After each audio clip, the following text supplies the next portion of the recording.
Les 7 compétences nécessaires à l'apprentissage de la lecture. Bonjour à tous. Apprendre à lire fait appel à des compétences multiples et la 7e est la plus complexe mais aussi la plus intéressante.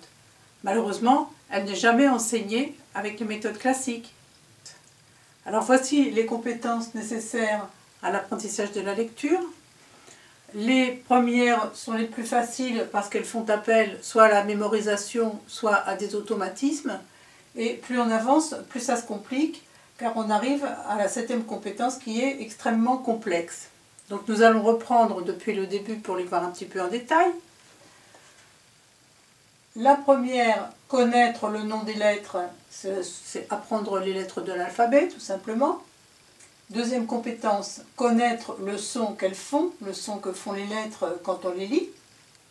Savoir combiner les sons, c'est le b.a.-ba. Là, rien d'extraordinaire. Savoir associer plusieurs syllabes pour former des mots. 5e compétence, comprendre le sens des mots. Là, nous sommes tous d'accord, hein, c'est une question de vocabulaire, il faut connaître suffisamment de mots pour comprendre leur sens. Ensuite, mémoriser les mots pour former une phrase, c'est-à-dire qu'il faut se souvenir des mots qu'on a déjà lus pour pouvoir former la phrase. Et puis la 7e compétence, c'est la plus difficile, comprendre la phrase, c'est-à-dire former l'image mentale qui correspond à la phrase écrite. Lorsqu'il a acquis les 3 premières compétences, l'élève sait déchiffrer. Mais ça ne veut pas dire qu'il comprend ce qu'il lit. Par exemple, si moi je prends ce livre et je vous dis « Todos los sonidos pueden ser escuchados en la cordillera que está encima del valle de Yucay en el Cusco ».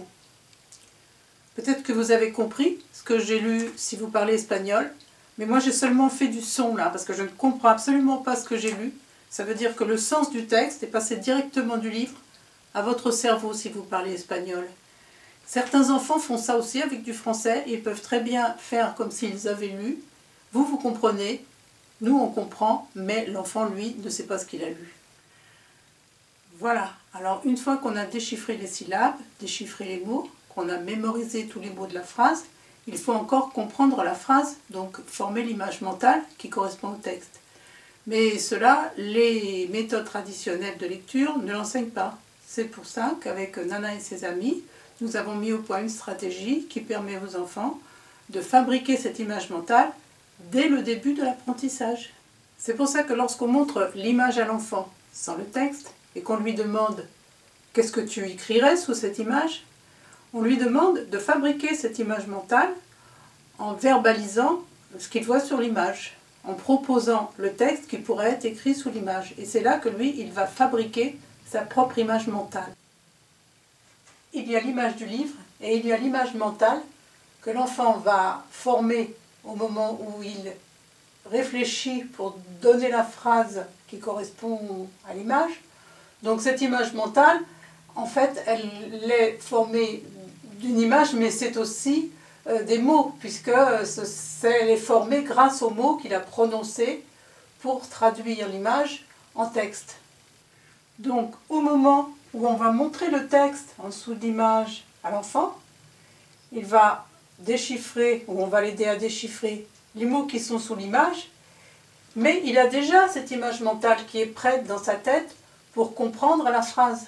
Donc, il passe directement à l'étape 7, puisqu'il a déjà formé cette image mentale dans sa tête. Il lui suffit de déchiffrer et de se référer à ce qu'il vient de former comme image mentale lui-même dans sa tête.